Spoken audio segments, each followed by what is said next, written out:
Mari kita lihat firman Tuhan dalam buku 1 Korintus bab 12 ayat 12. Kerana sama seperti tubuh itu satu dan anggota-anggotanya banyak, dan segala anggota itu, sekalipun banyak, merupakan satu tubuh, demikian pula Kristus. Sebab dalam satu roh kita semua, baik orang Yahudi, maupun orang Yunani, baik budak, maupun orang merdeka, telah dibaptis menjadi satu tubuh dan kita semua diberi minum dari satu roh. Kerana tubuh juga tidak terdiri dari satu anggota, tetapi atas banyak anggota. Andai kata kaki berkata, kerana aku bukan tangan, aku tidak termasuk tubuh, jadi benarkah ia tidak termasuk tubuh? Dan andai kata telinga berkata, kerana aku bukan mata, aku tidak termasuk tubuh, jadi benarkah ia tidak termasuk tubuh? Andai kata tubuh seluruhnya adalah mata, di manakah pendengaran? Andai kata seluruhnya adalah telinga, di manakah penciuman?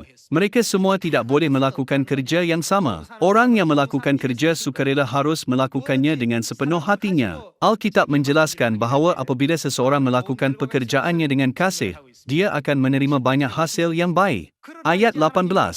Tetapi Tuhan telah memberikan kepada anggota, masing-masing secara khusus, suatu tempat pada tubuh, seperti yang dikehendakinya. Andai kata semuanya adalah satu anggota, di manakah tubuh? Memang ada banyak anggota, tetapi hanya satu tubuh. Jadi mata tidak dapat berkata kepada tangan, aku tidak membutuhkan engkau.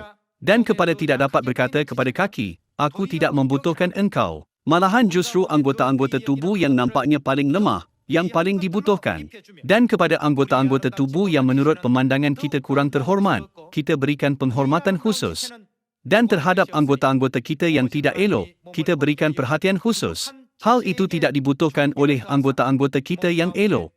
Tuhan telah menyusun tubuh kita begitu rupa, sehingga kepada anggota-anggota yang tidak mulia diberikan penghormatan khusus, supaya jangan terjadi perpecahan dalam tubuh.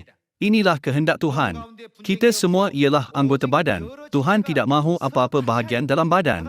Tetapi supaya anggota-anggota yang berbeza itu saling melakukan apa? Saling memperhatikan. Karena itu jika satu anggota menderita, semua anggota turut menderita. Ia benar. Apabila tangan kita sakit, setiap bahagian badan kita berada dalam kesakitan bersama. Jika satu anggota dihormati, semua anggota turut bersukacita. Kamu semua adalah tubuh Kristus dan kamu masing-masing adalah anggotanya. Dan Tuhan telah menetapkan beberapa orang dalam jemaat, pertama sebagai rasul, kedua sebagai nabi, ketiga sebagai pengajar. Selanjutnya mereka yang mendapat karunia untuk mengadakan mujizat, untuk menyembuhkan, untuk melayani, untuk memimpin, dan untuk berkata-kata dalam bahasa roh. Adakah mereka semua rasul, atau nabi, atau pengajar? Adakah mereka semua mendapat karunia untuk mengadakan mujizat? Atau untuk menyembuhkan, atau untuk berkata-kata dalam bahasa roh, atau untuk menafsirkan bahasa roh? Jadi berusahalah untuk memperoleh karunia-karunia yang paling utama. Dan aku menunjukkan kepadamu jalan yang lebih utama lagi. Dan apakah yang ditunjukkannya dalam bab 13? Ia menunjukkan kasih kepada kita. Mari kita lihat ayat 24 sekali lagi. Tuhan telah menyusun tubuh kita begitu rupa, sehingga kepada anggota-anggota yang tidak mulia diberikan penghormatan khusus. Supaya jangan terjadi perpecahan dalam tubuh, tetapi supaya anggota-anggota yang berbeza itu saling memperhatikan. Karena itu jika satu anggota menderita, semua anggota turut menderita. Jika satu anggota dihormati, semua anggota turut bersukacita. Prinsip ini ialah bagaimana kita harus menjalani kehidupan iman kita pada hari ini. Sesetengah orang melakukan kerjanya hanya untuk dilihat oleh orang lain atau melakukannya tanpa hatinya. Namun, kita harus mempunyai kasih yang keluar daripada hati kita. Berfikir, Tuhan menumpahkan darahnya dan mati untuk satu orang ini. Jadi, aku juga harus menghormati dia. Inilah sikap iman yang paling asas yang harus diamalkan oleh orang kudus di gereja. Kamu bukan tangan, jadi aku tidak memerlukan kamu. Kamu bukan kaki, jadi aku tidak memerlukan kamu. Kita tidak boleh bercakap dalam cara ini. Tuhan memanggil kita kerana kita semua diperlukan. Yesus juga memberi kita firman ini di antara 4 buah buku Injil. Tidak ada seorang pun yang dapat datang kepadaku, jikalau ia tidak ditarik oleh Bapa yang mengutus aku.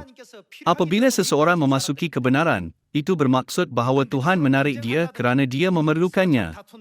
Oleh itu, kita tidak boleh berbalah, bertengkar, menyakiti orang lain atau menyebabkan orang lain menderita. Mari kita mengetepikan semua perkara ini dan menjaga satu sama lain dengan kasih. Apabila seorang saudara menderita, kita semua menderita bersama-sama.